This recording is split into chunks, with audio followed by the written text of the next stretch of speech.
Hello guys, welcome back കുട്ടിതാന blog. നമ്മളത് സിമ്പിളായിട്ടൊരു ചെമ്മീൻ റോസ്റ്റാണ് നോക്കാൻ പോകുന്നത്. ആദ്യം ചീനിച്ചട്ടി അടുപ്പത്തോട്ട് വെക്കുക.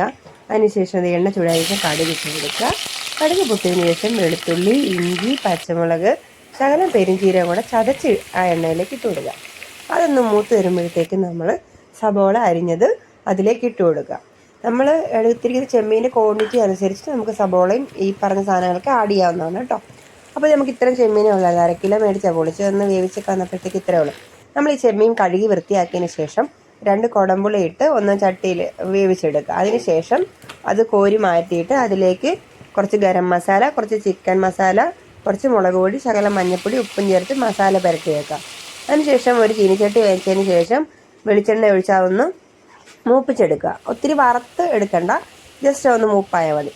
അപ്പോഴത്തേക്ക് നമ്മളിത് വഴറ്റാൻ സവോള റെഡി ആയിട്ടുണ്ട്. അപ്പം നമ്മൾ അതിലേക്ക് ചിക്കൻ മസാല, ഗരം മസാല, മഞ്ഞൾപ്പൊടി, മുളക് പൊടി, ഉപ്പും ചേർത്ത് നന്നായിട്ട് മിക്സ് ചെയ്ത് കൊടുക്കുക. അപ്പോഴത്തേക്ക് നമ്മുടെ ഗ്രേവി റെഡി ആയിട്ടുണ്ട്. ഇനി നമ്മളിത് ഹാഫ് ഫ്രൈ ചെയ്ത് നമ്മുടെ ചെമ്മീനും ഏകദേശം റെഡി ആയിട്ടുണ്ട്. അത് ആ എണ്ണ ഉൾപ്പെടെ നമ്മൾ ഈ വഴറ്റി വെച്ചിരിക്കുന്ന സവോളയിലേക്ക് ഇട്ട് കൊടുത്തിട്ട് നന്നായിട്ട് മിക്സ് ചെയ്യുക. പിന്നെ ഉപ്പോ വെളിച്ചെണ്ണ ഇഷ്ടം പോലെ ഉണ്ട്. പിന്നെ എന്തെങ്കിലും നിങ്ങൾക്ക് എക്സ്ട്രാ ആഡ് ചെയ്യണമെങ്കിൽ ആഡ് ചെയ്യുക. ചില്ലി ഫ്ലെക്സോ തേങ്ങാക്കൊത്തോ അതൊക്കെ ഓരോരുത്തരുടെ ടേസ്റ്റിനനുസരിച്ച് ചേർക്കുക. അപ്പം എല്ലാവരും വീട്ടിൽ ട്രൈ ചെയ്ത് നോക്കുക. സിമ്പിൾ ആയിട്ടുള്ള ചെമ്മീൻ റോസ്റ്റാണ്. ഞങ്ങളുടെ വീഡിയോ ഇഷ്ടപ്പെട്ടാൽ ലൈക്ക് ചെയ്യുക, ഷെയർ ചെയ്യുക, സബ്സ്ക്രൈബ് ചെയ്യുക. Thanks for watching.